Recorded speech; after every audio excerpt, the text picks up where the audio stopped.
everyone, Gempathy here. As you can see, I'm doing something a little bit different this time. I have a tier list here of all the X-Men movies, the Fox series, and we're gonna rank them from best to worst. S tier is the best, A is great, B is good, C is meh, D is bad, and F is horrible, basically. So, I've seen all of them before. I've seen every movie, and if you have too, or you've seen most of them, or you just want to let me know your opinion or how it's different, I'd love to hear that in the comments section. Okay, so let's get started. I think this will be a good way to for me to get used to speaking, and it'll be a good way for you to get to know me. So let's just get right into it. First off, we have X-Men 1. I remember seeing this ages ago. Time goes fast. But I actually like it even today. I think it's good. It does what a good comic book movie should. It establishes the characters and it establishes the universe, introduces you, and it's pretty accurate to the comics. So this might be a hard take. Maybe a lot of people don't agree with me, but I think X-Men is A tier. Okay, up next we have X2, X-Men United. I actually love this movie. I have since I saw it. I distinctly remember the trailer and seeing it in magazines and stuff upcoming, and the appeal was that it was a lot like the first one, but now it was much darker. And this is really the first time that any movie in the series got a dark plot line, so it was pretty cool. I mean, the first one, it was typical comic book stuff. It was around the time Spider-Man came out, right? I don't know if it was before or after that, but the second one, like the first time I've seen a comic book movie that the bad guy was a human, the good guys were mutants, and it just showed you, whereas X-Men was more of like a classic conflict, and they established, intolerance between mutants and humans.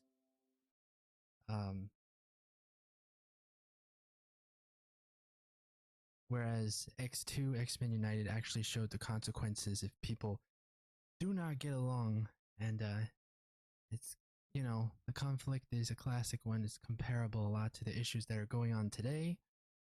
So the only bad thing I have about X2, X-Men United is it's almost perfect, except that it doesn't have my favorite character, my boy Cyclops, in only like 2 scenes, and the rest of them he's not in there. He's my favorite character in the series, and they just really underused him, and they haven't used him much since until like very recently. So that's going to detract a little bit, but I'm going to put it right there with A tier. And I think this one is slightly better than that one, despite, not having my favorite character in it a lot. Then we have X-Men 3, X-Men The Last Stand, and this one, they tried to go back to what the first one did, but in my opinion, they weren't really successful in it. It just came out kind of more cheesy. What this one was about was a cure was introduced in order to heal mutants, but then there's a moral dilemma of whether they should be healed, whether there's anything wrong with them. And you also had the other diverging storyline with the lady in red here, Jean Grey, and she was becoming the Phoenix, which was like an entirely different entity from what she was, and it was just this ominous kind of being that we didn't really understand. All you know is that she's very powerful, and it's a problem. So, I mean, I don't think this one is so bad. There are certainly movies on this list that we're going to get to that are worse than the third. I think it had its good moments.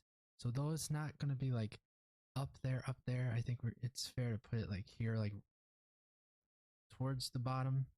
Like I said, there's going to be much worse, but as far as The Last Stand goes, I think it's officially the best of the worst, if that makes sense. Like, if you aligned all the bad movies, this one's the best one out of all the bad ones in the franchise.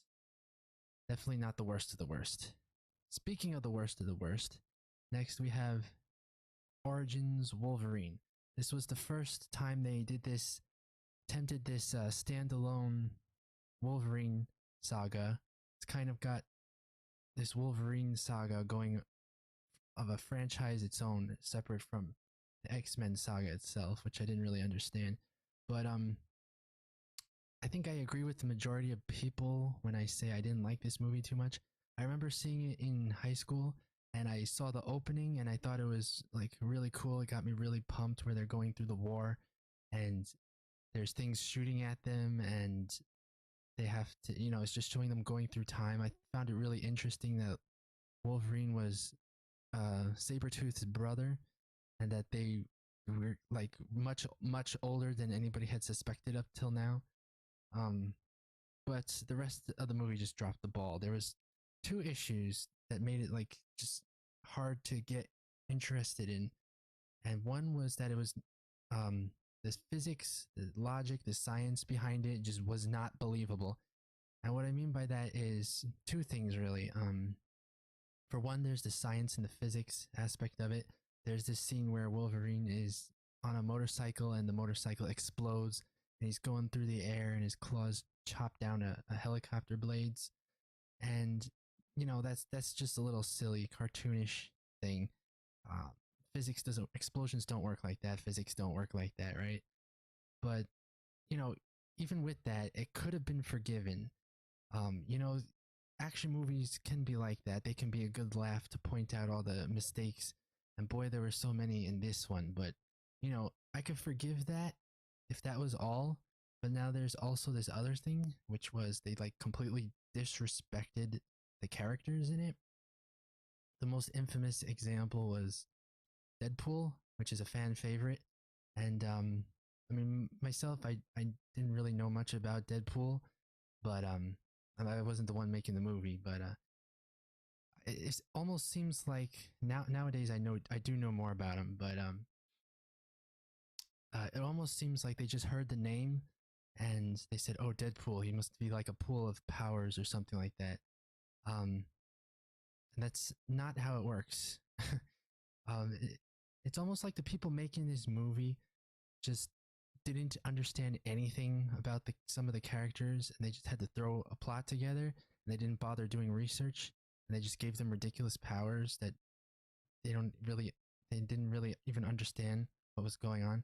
Deadpool had his mouth sewn shut, and if you are any kind of Deadpool fan at all, you know that that's like the worst thing you could possibly do. The main thing people love about him is that he's a wisecrack and he's always talking. You can't shut him up. And they sewed his mouth shut for some reason, taking away his personality. But he also does not actually have what they did was just give him all these powers, like everybody's powers. But it's not his abilities. He's just has a healing factor, and he's a mercenary, really. The newer movies got into that more accurately, but the Deadpool is just referring to the gambling that the group of assassins that he works with does. They have this pot and they bet on who's the next to die in the pool. So that's where that came from. But um, like I said, I wanted to like this movie, but looking back at it, the plot just makes no sense. It's hard to believe. It's hard to get invested in. So I'm going to stop ranting about this and put it in F tier. Lowest of the low, unfortunately. But then things start to pick up. Then we have X-Men First Class. And um I saw Origins, boy how time flies. I saw Origins in high school, then I saw X-Men First Class in college. And this one blew my mind. It had an amazing plot. The um the best mutant villain in my opinion, in the whole franchise. And it was Sebastian Shaw and the Children of the Atom. Their plan was to, and I love how they go back and forth between some villains being good, some villains being bad. Sometimes, bad guys and the good guys work together. Sometimes they don't. But in this one, the Children of the Atom wanted to destroy the world because they thought that only the mutants would survive the nuclear blast, which is kind of cliche and crazy, but the way they pulled it off was, in a different time period where Charles and Magneto were just getting to know each other, and that dynamic was really great. And there's a lot of elements in this. Unfortunately, though, this is where the timeline starts to go crazy, and where this series starts to get known for inconsistencies. But I don't think it really affects this story. I just thought it was really cool. My favorite part was when they're in the bunker, getting to know each other, and then the Children of the Atom invade the bunker. They're like, "Oh yeah, you have powers, but look how strong we are. You should join us." And you just get really intimidated. I wouldn't say it's a dark movie, but it's definitely an intimidating movie, and the stakes were very high. So I'm gonna put this up here in S tier. Next, we have the Wolverine. And this one's kind of hard to compare because it's just so very different from all the others. It's pretty much a standalone movie about Logan, and the second one of its kind in the, I wouldn't call it a Logan franchise because if you've seen it, you know what I'm talking about. The movies are just inconsistent and not really connected, even though they kind of are. But he's in Japan, he's losing his powers, and it's really just centered around him and nobody else. I don't know if they were trying to make a bunch of movies about each individual character and start with Logan, and it just never took off. But I did feel like this movie could have been better. It's a good movie, but it's not an X-Men movie. And that's really my issue with it. It's, you could watch it at any point in this timeline. It doesn't matter because it's just so isolated. And I don't feel like it has enough to be considered part of this universe. So I'm gonna put it in B tier. It's good, but it's lacking. All right. So next we have my favorite, which is X-Men: Days of Future Past. What can I say about this one? The reason it's my favorite is because it's the darkest. It's the most intimidating. It's the most serious. This movie opens up with characters that you know from the early installments of the franchise and characters that you haven't seen yet. And the Sentinels. These Sentinels are so scary.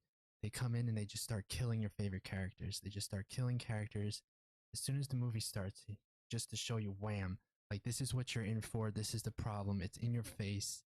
And they're struggling to survive. This isn't going to be a typical movie. This is just going to be a struggle for survival. The X-Men are losing, and the only way that they could stop these Sentinels are to go back in time, and basically all they could do is warn themselves and stall their death.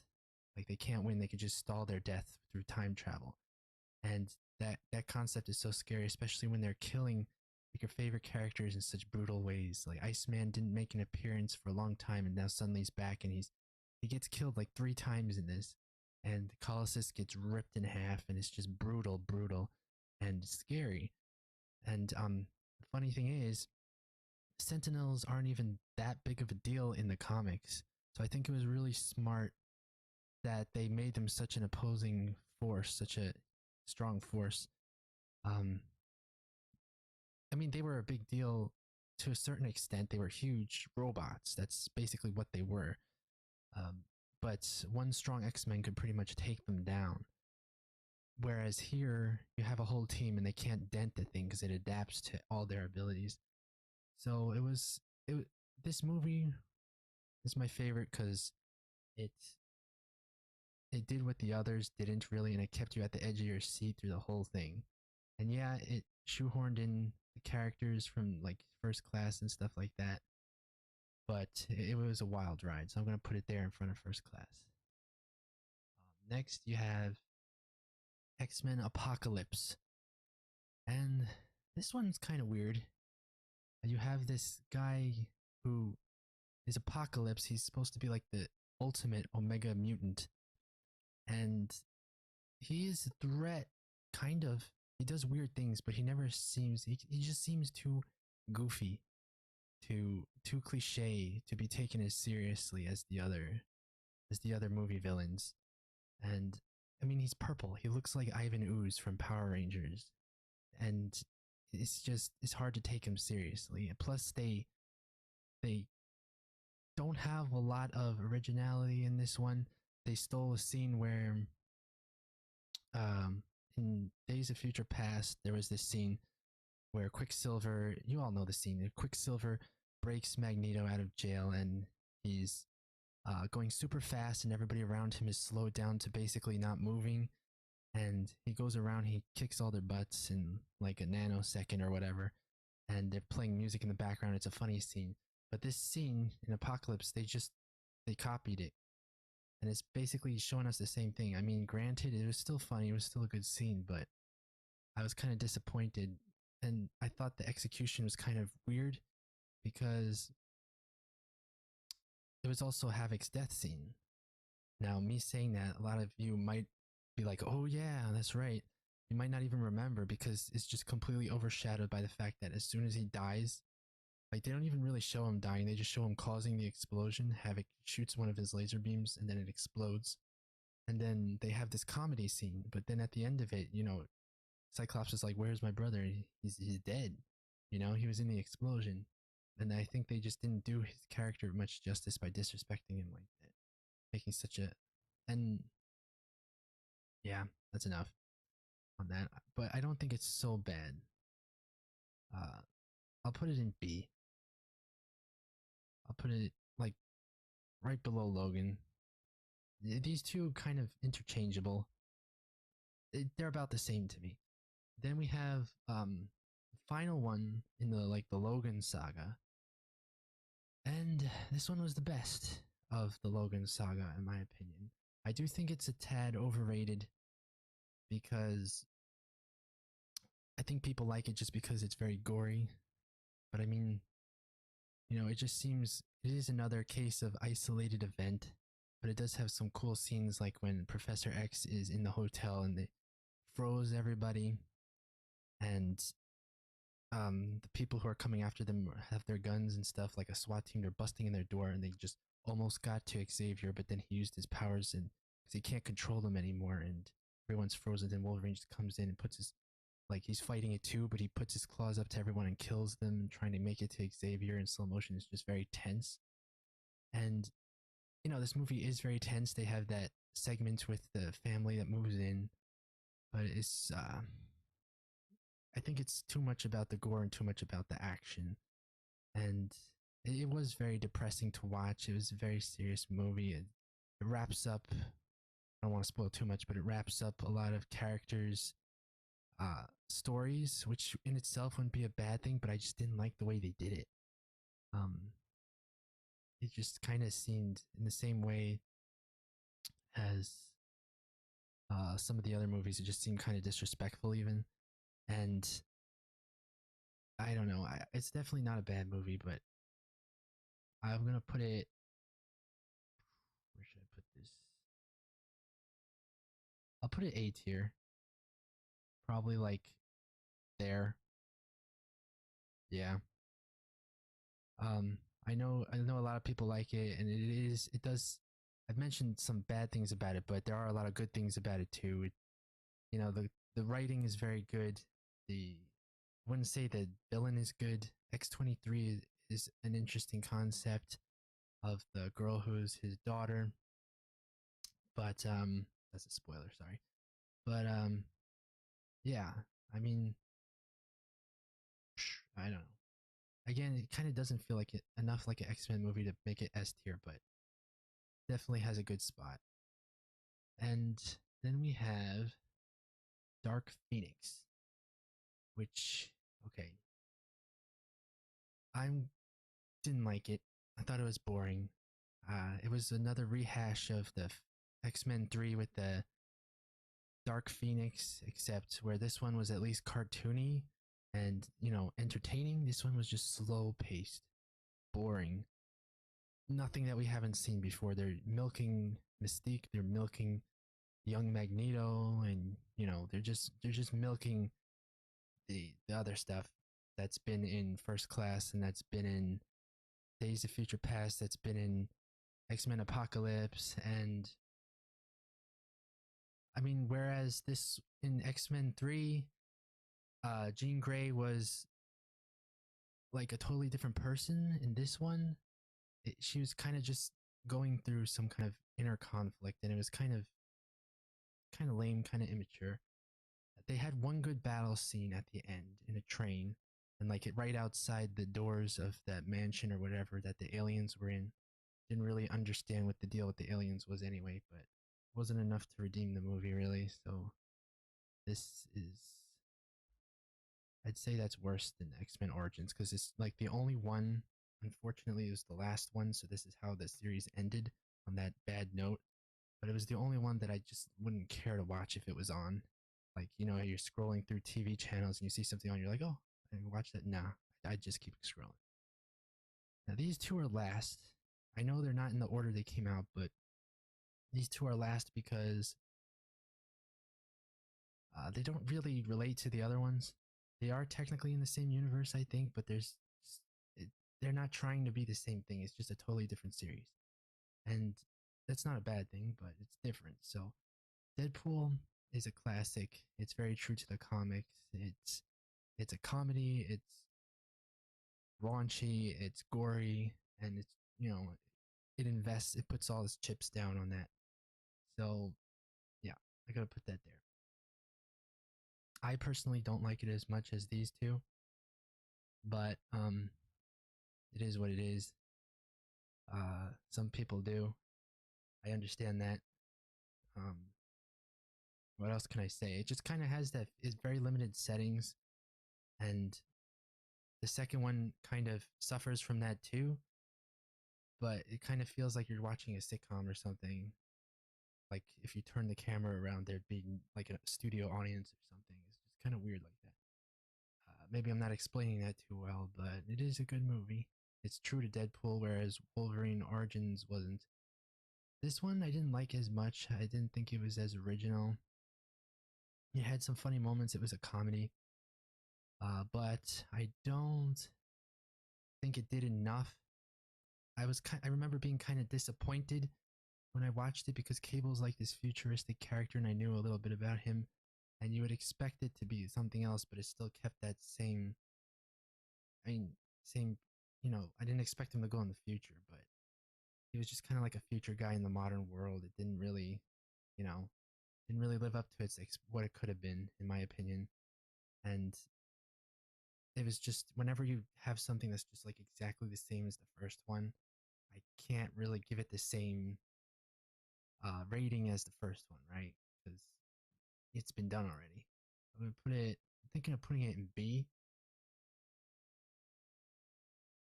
Hmm. But I will put it on a high B. I did enjoy it more than.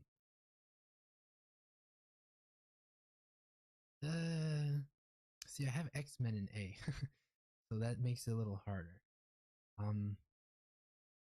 Nah, I don't feel that strongly. This one is gonna be a hot take, not whatever. I don't know. Nobody's gonna agree with me on this one, but I wasn't that crazy about Deadpool 2.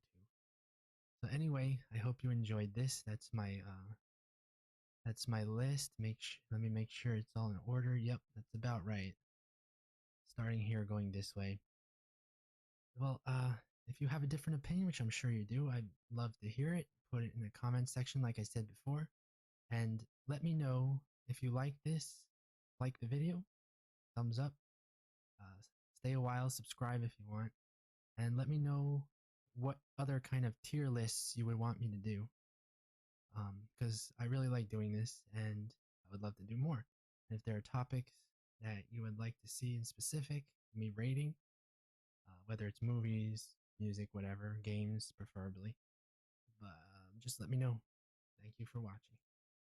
I also have Fallout videos, Fallout 4 videos coming up, Sims 4 coming up, and I just finished Outriders. So you can enjoy any of that on my channel.